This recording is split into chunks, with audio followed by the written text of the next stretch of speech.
Je suis Adeline Michel. Je suis ici pour vous présenter les résultats d'une étude que l'on a menée sur l'agriculture de conservation et notamment les performances économiques, environnementales et sociétales. L'objectif était bien de répondre à cette question: s'engager en agriculture de conservation, est-ce un risque pour les performances et la durabilité des exploitations? Alors, l'agriculture de conservation apparaît finalement comme une voie intéressante pour apporter des réponses à un certain nombre d'enjeux agricoles, notamment tout ce qui touche à l'érosion des sols, le stockage du carbone ou encore la biodiversité. C'est notamment une des voies dont on parle quand on parle d'agroécologie. Alors, l'agriculture de conservation ne repose pas sur un cahier des charges, comme c'est le cas notamment pour l'agriculture biologique, mais sur un objectif commun qui est finalement la fertilité des sols, améliorer ou restaurer ma fertilité des sols, et sur trois grands principes que les agriculteurs peuvent mettre en œuvre de façon différente. Le premier principe, c'est la couverture des sols, que ce soit avec des couverts vivants en interculture ou du mulch, l'idée étant que finalement les sols ne restent pas nus et puissent être protégés des intempéries notamment. Le second principe de l'agriculture de conservation, c'est la perturbation minimale des sols. Que ce soit par un travail superficiel, mais jusqu'au semi-direct, finalement, dans tous les cas, il n'y a pas retournement des horizons du sol pour éviter de perturber notamment tout ce qui touche à la structure et à la vie des sols. Le troisième principe, ce sont les rotations diversifiées, dont l'enjeu finalement est la gestion des bioagresseurs. Quand on arrête de labourer, on se prive notamment d'un levier pour gérer les adventices.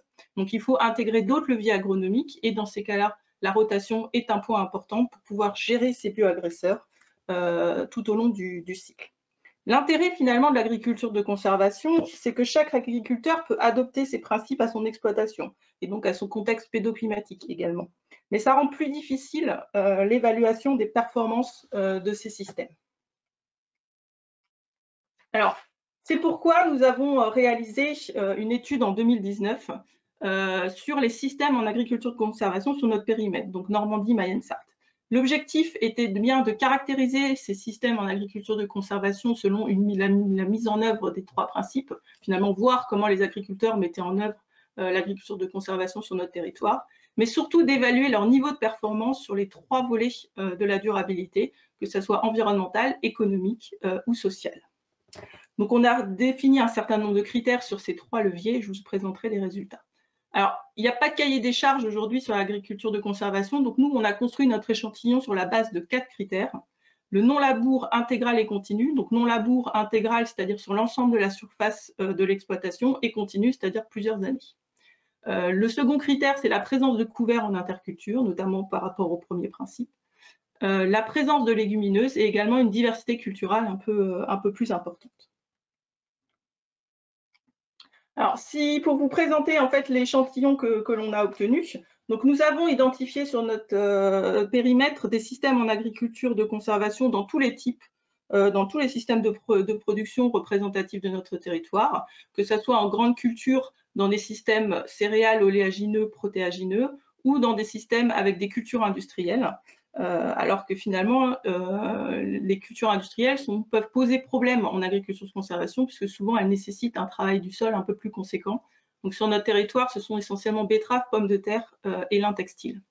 Nous avons également identifié des systèmes en agriculture de conservation avec de l'élevage, majoritairement dans des systèmes mixtes culture herbivores et moins fréquemment dans des laits spécialisés et porcs-volailles.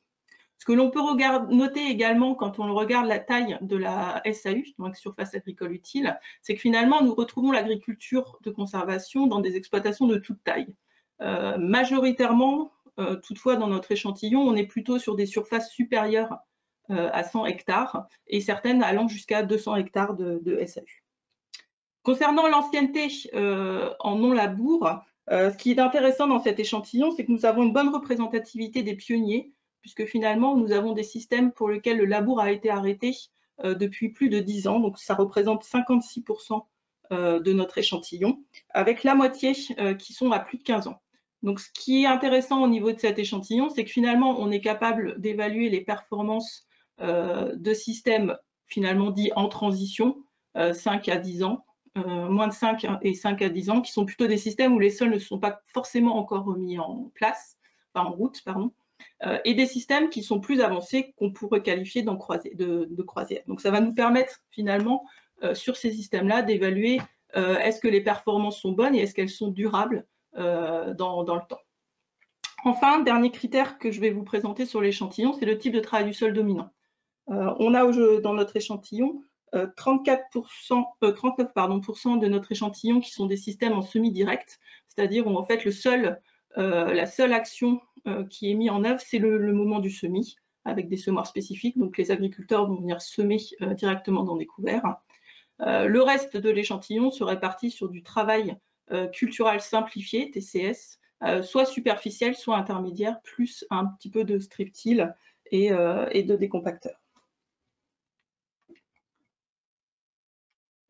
Alors, si on rentre maintenant dans les résultats de cette étude.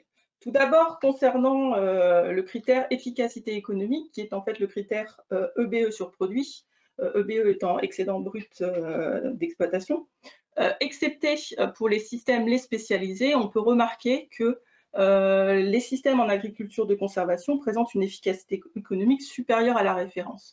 Donc dans le graphe, la référence CERFRance étant les barres en jaune. Donc on a systématiquement une efficacité économique qui est plus élevée sur les trois systèmes, scope, culture industrielle et mixte herbivore culture.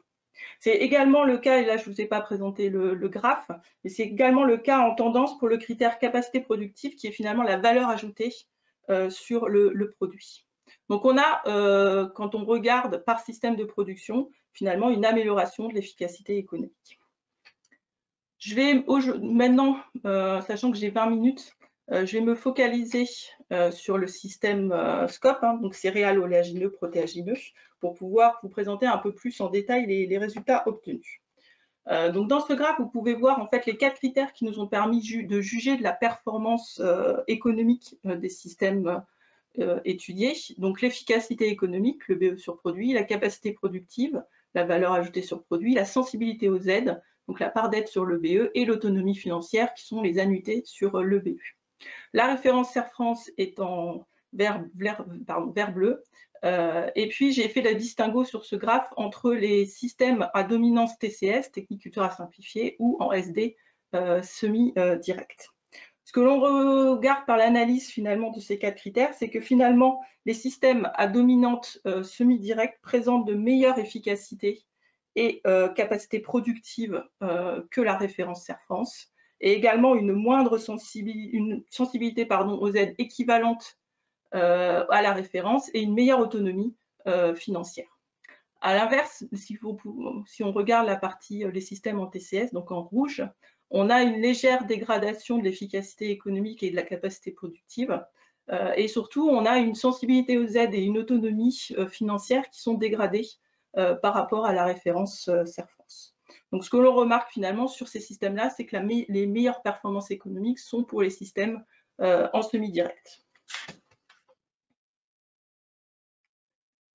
Si on regarde maintenant en termes de charges, tout d'abord par rapport aux charges phyto qui sont exprimées en euros par hectare, là ce qui est intéressant, c'est que je vous ai présenté les résultats par rapport à l'ancienneté en non-labour. Donc en bleu, vous avez les systèmes 10 ans et moins, en orange les systèmes de plus de 10 ans et la référence CERFRance qui reste en vert. Quand on regarde les charges phyto, finalement, quelle que soit l'ancienneté du système, finalement, on est sur les mêmes niveaux de charges phytosanitaires. Donc, on pourrait penser qu'effectivement, finalement, on n'a pas de perte de maîtrise des bioagresseurs qui nécessiterait une augmentation des charges phyto dans ces systèmes-là. Pour autant, ce que l'on sait quand on rencontre ces agriculteurs, c'est que les agriculteurs en agriculture de conservation ont plutôt tendance à réduire leur utilisation de fongicides et d'insecticides. Et donc là, on peut présumer qu'à charge phyto égale, finalement, la part herbicide sur les systèmes agriculture de conservation est plus élevée que la référence CERFRance. Pour autant, le critère aujourd'hui tel qu'il est défini ne nous permet pas de vérifier ça en termes de chiffres, puisque nous n'avons pas aujourd'hui la répartition des charges par type de produits phytosanitaires. Donc on a finalement charge phyto égale et probablement une légère augmentation dans ces systèmes-là du post-herbicide sans pour autant fortement augmenter les charges phyto. Donc finalement, malgré l'arrêt du labour, on peut quand même considérer que ces systèmes tiennent la route d'un point de vue gestion des bioagresseurs.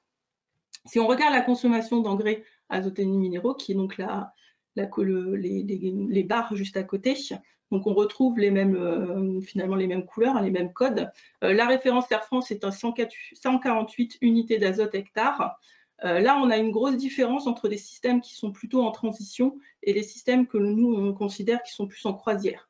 Pour les systèmes en agriculture de conservation de 10 ans et moins, on est sur une consommation d'engrais azotés qui est supérieure à la référence, puisqu'on atteint 160 unités d'azote. C'est assez cohérent avec ce que l'on voit sur le terrain, puisque finalement, au moment du démarrage de la transition en agriculture de conservation, les agriculteurs ont tendance à apporter plus d'azote minéral pour compenser finalement l'utilisation de l'azote du sol par le micro-organisme. En effet, quand on est en agriculture de conservation, on amène de la matière organique dans les sols qui va être dégradée par des micro-organismes. Et pour pouvoir faire ça, les micro-organismes ont besoin d'azote. Donc finalement, les agriculteurs compensent cette utilisation de l'azote par les micro-organismes en apportant davantage d'engrais azotés minéraux pour pouvoir les rendre que les plantes y aient accès. Ce qui est quand même intéressant du coup sur ces chiffres-là, c'est que quand on est dans des systèmes qui sont plus en croisière avec des sols qui fonctionnent plus et qui se sont mis finalement dans un équilibre, on a une forte réduction de la consommation d'engrais azotés minéraux puisqu'on passe à 80 unités d'azote. Donc finalement, sur ces systèmes-là, sur ce critère-là, on a finalement une durabilité de ces systèmes qui finalement s'améliore avec l'ancienneté en non-labour. Si on regarde les consommations de carburant et les frais de mécanisation, donc ça on a regardé ça, c'est un argument par rapport à l'agriculture de conservation, puisque le labour est un poste qui consomme énormément de carburant. Donc on peut attendre à ce que finalement ce poste-là se réduisent fortement avec le passage en agriculture de conservation. Et finalement, ce qu'on se rend compte sur ces systèmes-là, c'est que pour les systèmes TCS, donc en technique culturelle simplifiée, on n'a pas cette réduction de consommation de carburant. On est au même niveau que la référence Air France. Donc probablement une substitution du labour par plusieurs passages de travail qui fait qu'en fait, la consommation de carburant est équivalente. À l'inverse, sur des systèmes en semi-direct, on a bien cette réduction, puisque je vous rappelle, le semi-direct, finalement, la seule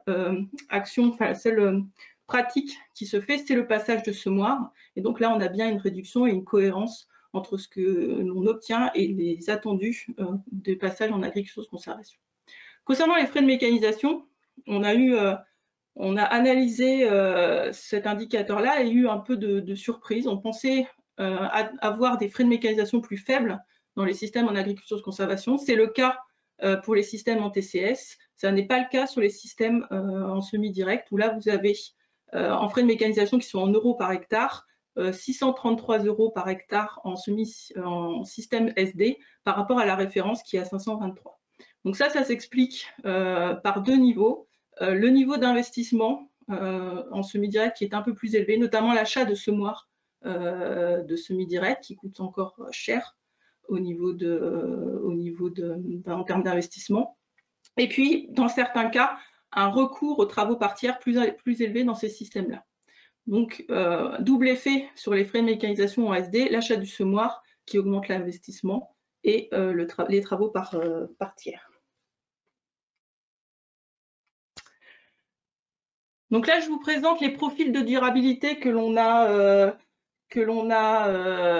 réalisés. Alors, en termes de compréhension sur la lecture, donc ce sont des radars qui ont été construits à partir de 5 critères. Le premier qui représente la durabilité économique, qui est l'efficacité économique, dont on a déjà parlé. La viabilité économique qui nous représente l'axe social. Et puis, vous avez 3 critères qui sont liés à l'environnement, qui sont la consommation d'engrais azotés, l'énergie consommée directe et indirecte par hectare de SAU, et le pouvoir de réchauffement climatique qui représente tout ce qui est gaz à effet de serre. Plus vous vous éloignez du centre, plus le profil s'améliore en termes de durabilité. Donc là, vous avez la courbe en jaune qui est la référence Serre France et la courbe en bleu qui est la moyenne de notre échantillon agriculture de conservation. Donc, ce que l'on remarque finalement, c'est avec ce profil-là, c'est qu'on a une amélioration du profil de durabilité en agriculture de conservation, puisque finalement, en particulier sur les critères consommation d'engrais et viabilité économique, on a finalement un radar qui s'agrandit. Si l'on regarde le distinguo entre par type de travail du sol, ce que l'on remarque dans ces systèmes-là, c'est que finalement, le profil de durabilité est amélioré en particulier pour les systèmes en semi-direct, qui sont en rouge. Vous voyez que finalement, les systèmes TCS qui sont en bleu sont assez proches de la référence, alors que les systèmes en rouge s'améliorent en termes d'efficacité économique, de viabilité économique, de consommation d'engrais, et donc améliorent la durabilité. Donc finalement, sur ces systèmes-là, système SCOP, donc céréales oléagineux-protéagineux, on a bien une amélioration de la durabilité globale, mais c'est particulièrement vrai pour les systèmes qui ont choisi d'aller plus loin dans l'arrêt du travail du sol et donc qui sont passés en semi-direct. Alors, je n'ai pas le temps de vous passer l'ensemble des résultats, donc je vais juste vous présenter les profils de durabilité sur les autres systèmes. Donc ça, c'est le profil de durabilité sur les cultures industrielles.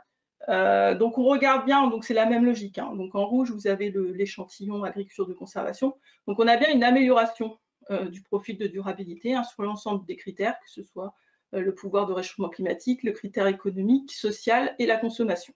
Par contre, quand on fait le même exercice que précédemment, on remarque que finalement, à l'inverse du système COP, ce sont les systèmes en TCS qui améliorent d'autant plus le profil de durabilité, avec notamment une amélioration forte sur la consommation d'engrais, la viabilité et puis l'efficacité économique. Donc on a bien au global une amélioration du profil de durabilité, mais dans le cas des systèmes avec culture industrielle, ce sont les systèmes en TCS qui sont les plus durables. Sur la partie système mixte herbivore culture, donc on a plutôt finalement un profil de durabilité moyen qui est très proche de la référence Serre France. Hein, vous voyez finalement les deux courbes, excepté pour l'efficacité économique, se suivent. Et quand on regarde au niveau de l'échantillon en termes de type de travail du sol, finalement, on est plutôt une amélioration du système, enfin du profil de durabilité par les systèmes en semi-direct, notamment sur tout ce qui est gaz à effet de serre, efficacité économique, viabilité. Par contre, ces systèmes-là restent moins durables, notamment que la référence sur la partie consommation d'engrais minéraux. Et à l'inverse, les TCS améliorent bien ce critère-là, mais vous voyez, on est plus proche, voire on a une dégradation des gaz à effet de serre sur le profil. Donc finalement, sur ces systèmes-là, on est quand même plutôt sur un profil amélioré dans des systèmes en semi-direct.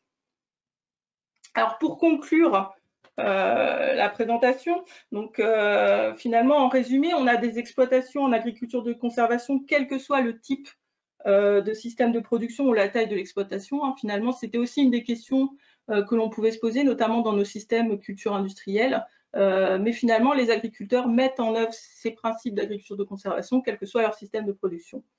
On a des exploitations agriculture de conservation qui sont en tendance plus performante économiquement que les références Serre France, hein, en système SCOP, culture industrielle et mixte herbivore culture. Mais ce qu'il faut quand même noter, c'est qu'il existe une grande variabilité intragroupe des performances. Et finalement, ce que l'on peut, le passage en agriculture de conservation, il ne semble pas dégrader finalement de fait les performances et la durabilité des exploitations. Par contre, ce sont des systèmes qui sont plus techniques et finalement, c'est d'abord la capacité de l'agriculteur à maîtriser techniquement son système qui va faire la différence en termes de performance.